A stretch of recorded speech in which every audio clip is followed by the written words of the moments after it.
Nah, kemudian selama Ramadan kita dipanaskan. Angin selama Ramadan kok. Manahan awih, nahan haus, angin kerompokan Pak. Menahan nafsu, panas rasanya diri kita ini menahan nafsu. Selama kita tidak terbiasa. Tapi barang siapa yang mampu menahan diri dari panasnya proses itu, maka sekali Ramadan, insya Allah sekali Ramadan, maka dia akan kembali di ujung menjadi manusia yang fitrah. Idul Fitri wadah. Fitrinya kembali, sucinya balik. Sekali Ramadan cukup untuk menghapuskan semua dosa kita. Makanya Ramadan itu salah satunya ghufirallahu ma taqaddama min dzambi. Man shoma ramadana imanan wa ihtisaban ghufirallahu ma taqaddama min dzambi. Dalam hadis lain bukan man shoma, bukan siapa yang puasa, tapi man qoma Ramadan. Nah, itu bedanya. Kalau soma itu berpuasa selama dari terbitnya matahari sampai terbenamnya matahari. Kalau qoma Ramadan, itulah yang termasuk kita lakukan pada malam hari.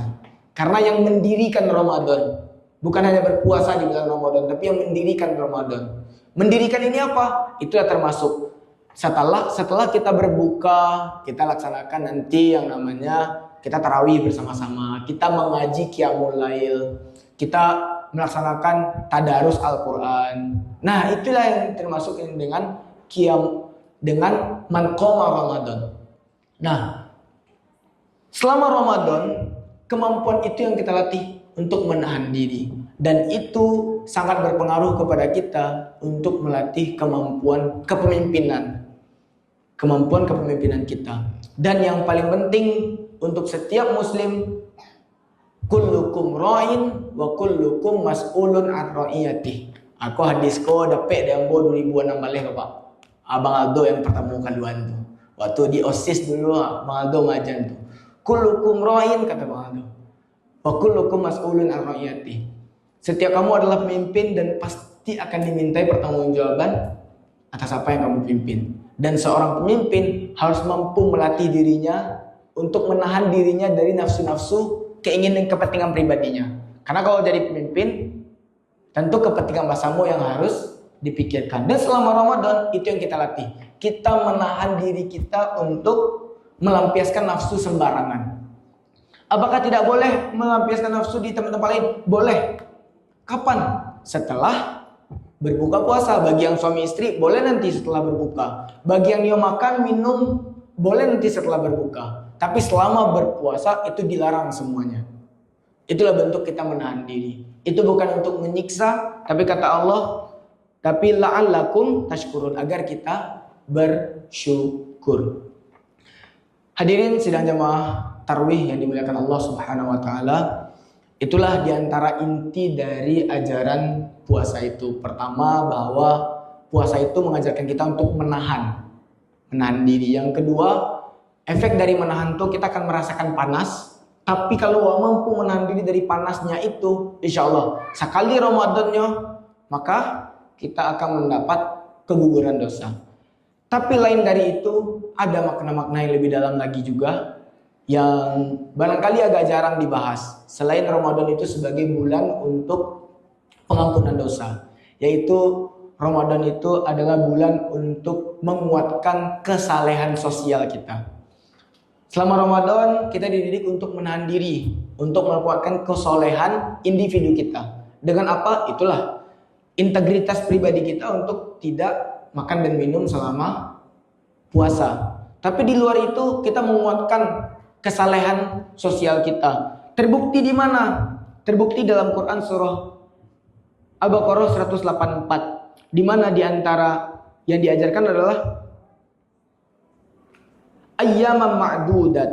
Faman kana minkum maridan aw ala safarin fa'iddatun min ayyamin ukhra wa 'alal ladzina yutiqunahu fidyatun ta'amu miskin faman tatawwa'a khairan fahuwa khairul lahu wa an tasumu khairul lakum in kuntum ta'lamun.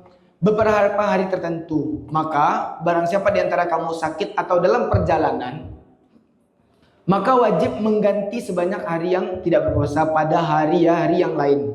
Dan bagi orang yang berat menjalankannya, nah lihat kok, orang yang tidak talok berpuasa, apa? Wajib membayar fidyah.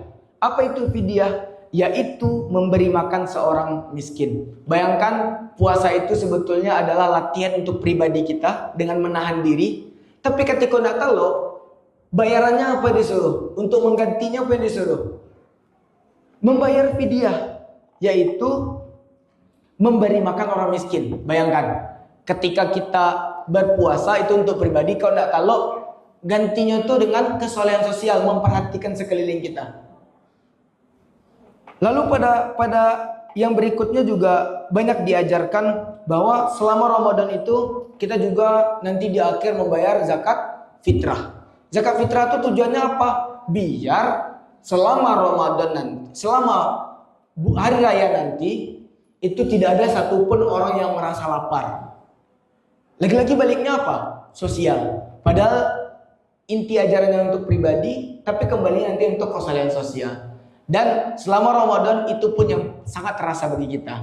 Yang biasanya agak jarang ke masjid, tiba-tiba jadi ke masjid. Karena seru saya kan, tiba-tiba di masjid. Kemudian yang biasanya kita kalau makan itu sendiri-sendiri, tiba-tiba selama Ramadan jadi lebih banyak kita dengan keluarga. Atau dengan para sahabat yang sudah lama nggak ketemu. Itu memerekatkan kondisi-kondisi sosial kita.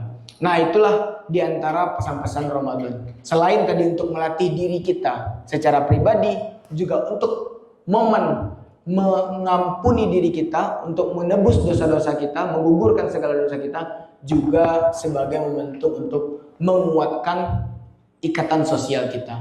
Semoga mulai dari Ramadan ini masih hari-hari awal, itulah yang hendaknya kita pakai nanti setelah Ramadan juga. Itu yang kita latih selama Ramadan. Dan ingat, Ramadan bukan, solehnya itu bukan hanya Ramadan, tapi Ramadan ini bulan pelatihan, bulan latihan. Nah, justru peningkatannya itu setelah Ramadan. Apa buktinya? Nampak di dalam ayat-ayat tentang Ramadan, ayat Al-Baqarah 183 sampai 187 itu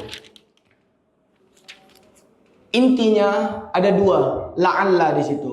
La'allakum tattaqun, dan di akhir ditutup juga dengan la'allakum yattaqun, agar kita menjadi orang bertakwa. Artinya tujuan dari pelatihan selama Ramadan ini Bapak Ibu adalah kita menjadi orang yang bertakwa.